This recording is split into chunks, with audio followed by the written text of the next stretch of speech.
আসসালামু আলাইকুম। আবারও হাজির হলাম আপনাদের মাঝে আরেকটি ভিডিও নিয়ে। আপনারা দেখতে পাচ্ছেন আমাদের হাতে একটি মনিটর আছে। এই মনিটরটি মূলত একটি রেডমি মনিটর এবং এইটির মডেলটি হচ্ছে RMMNT238NF। এটি মূলত 24 ইঞ্চি একটি প্যানেল ব্যবহার করা হয়েছে এই মনিটরটির ভিতরে।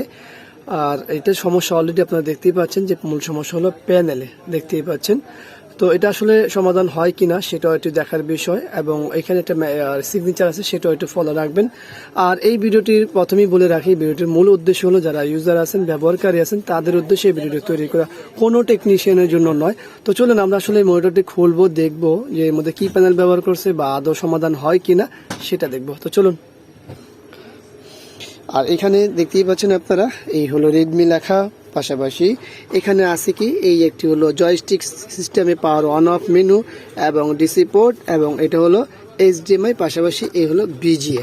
তো এই মেনু মূল, আর ব্যাকপার্টটি খুলতে হবে মূল কাজটি করতে হলে। তো চলুন আমরা খুলি, দেখি। এই হলো মনিটরের ব্যাক পার্টটি খোলা। তো ব্যাক পার্টটি খোলার পরে আমরা একটু ভালোভাবে খেয়াল করে নিব, সেটা হলো যে আমাদের এইখানে আগে কি করা হয়েছে। দেখুন অলরেডি আপনারা দেখতে পাবেন, খুব সুন্দর করে যদি খেয়াল করেন সেক্ষেত্রে আপনারা দেখতে পাবেন, সেটা হলো যে এই জায়গাতে এই পাশে যে কফটি আছে সেটা অলরেডি উঠানো, দেখতেই পাচ্ছেন। এর পাশাপাশি আর কি করা হয়েছে সেটা দেখি। এই পাশে কি করা হয়েছে দেখুন, এই পাশেও একই অবস্থা করা হয়েছে। তো এই পাশেও কপ বেশির অর্ধেক উঠানো হয়েছে। এখন বিষয় হলো যে এই কপ কেন উঠাইছে বা আদৌ কপ উঠানোর পরে কি রেজাল্ট আছে। রেজাল্ট তো দেখিয়েছি, প্রয়োজন আরেকবার পাওয়ারটা দিয়ে দেখাই আপনাদেরকে। পাওয়ারটা দিলাম, দেখতে পাচ্ছেন সমস্যাটা।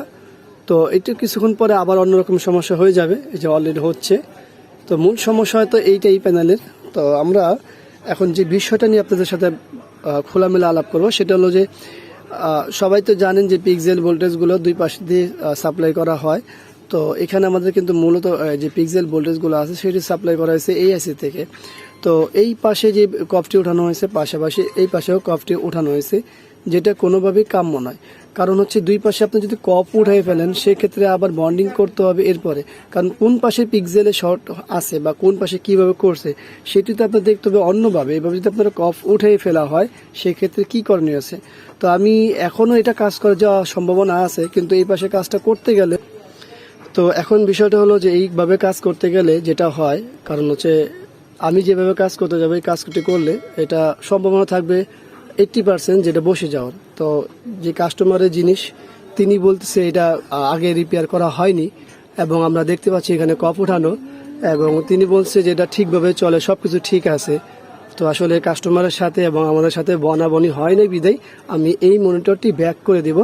তো এই ধরনের যারা কাজ করেন বা কপ উঠান, আমি কাউকে দোষ দিব না, যে ইনি দেখেছে তার যে কি বলে ইনফরমেশন আছে, সেই যেভাবে কাজ করে তার মতো করে কাজ করছে। কিন্তু আমাদের কাছে এসে যখন বলেন যে এটা কোনো সার্ভিস করা হয়নি বা এটা একেবারে 100% ভালো আছে, শুধু আপনাদের কাছে আনছি কিছু সময় পরে সমস্যা করে বিদায়, তো তাদের কাজ আসলে না করা উচিত, এবং এই ধরনের কাজগুলো থেকে দূরে থাকাই উচিত, নয়তো অন্যথায় নিজেদেরই বিপদ ডেকে নিয়ে আসবেন। তো ধন্যবাদ সবাইকে ভিডিওটি দেখার জন্য। সবাইকে একটু সাবধান হতে বলবো। আবারও দেখাবো অন্য কোনো বিষয় নিয়ে। আজকের মতো এখানে বিদায়। আল্লাহ হাফিজ। আসসালামু আলাইকুম রহমতুল্লাহি ওয়া বারাকাতুহু।